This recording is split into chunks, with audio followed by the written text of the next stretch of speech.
Ang programang ito ay rated SPG. Striktong patnubay at gabay ng magulang ang kailangan. Maaaring may masiselang tema, lengguwahe, karahasan, sexual, horror o droga na hindi angkop sa mga... Ako sa reception.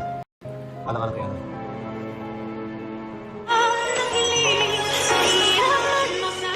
Kinausap nga ni Doc Carlos Benitez itong si RJ bago pa man makaalis dahil nagpaalam na nga ito na aalis na nga raw. Subalit gustong mangyari ni Carlos na iparamdam dito kay RJ na kung gaano kasaya itong si Lynette na itong si Carlos ang kanyang ipinili. Kaya agad ngang nagtaka itong si Giselle at itong si Annalyn na kung bakit lumapit itong si Carlos dito kay RJ. At dito niya nga sinabi kay RJ na ang nakalipas ay dapat kalimutan ng araw.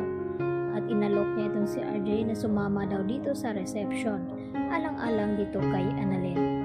At agad naman na pinaunlakan ni RJ ang pang-ayaya dito ni Doc Carlos.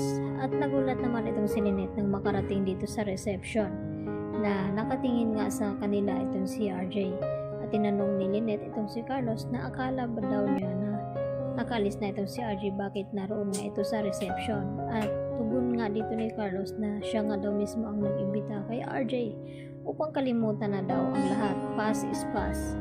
Samantala, gumawa na naman ng panibagong kaguluhan itong si Moira at pinalitan itong dalawang kalapate at pinalitan niya ng dalawang palaka. At dito nga na nasiyahan si Moira sa kanyang nakita na parang circus ang nagiging parte dito ni Lynette dahil sa nagkakagulo nga ang mga ito dahil sa palaka na pinakawalan nga dito nila Carlos at Lynette. At gulat na gulat naman itong si Lynette nang makita ang mga palaka at ang gusto nga mangyari dito ni Carlos na pagbayarin itong si Moira at pananagutin. Subalit hindi sang-ayon itong si Lynette dahil ayaw na nga niyang magulo ang sitwasyon dahil kilala at alam naman nila na talagang nature na kay Moira ang gumawa ng kaguluhan. Kaya wag na lang daw nilang pansinin nang sa ganon hindi masira ang kanilang kasal.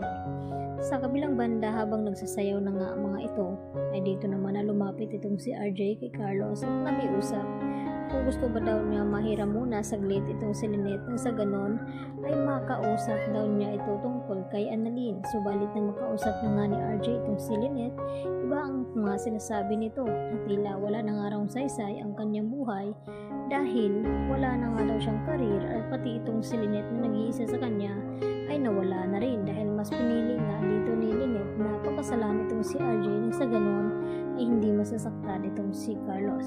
Sa kabila ng pagpili naman dito ni Lynette ay may kapalit naman ang lahat ng ito dahil ngayon ay asawa na nga siya dito ni Carlos. Lahat ng kanyang mga malalaman ay may karapatan na nga itong si Lynette. At dito na nga tila hindi na nakayanan ng konsensya ni Doc Lyndon Javier na itago pa dito kay Lynette.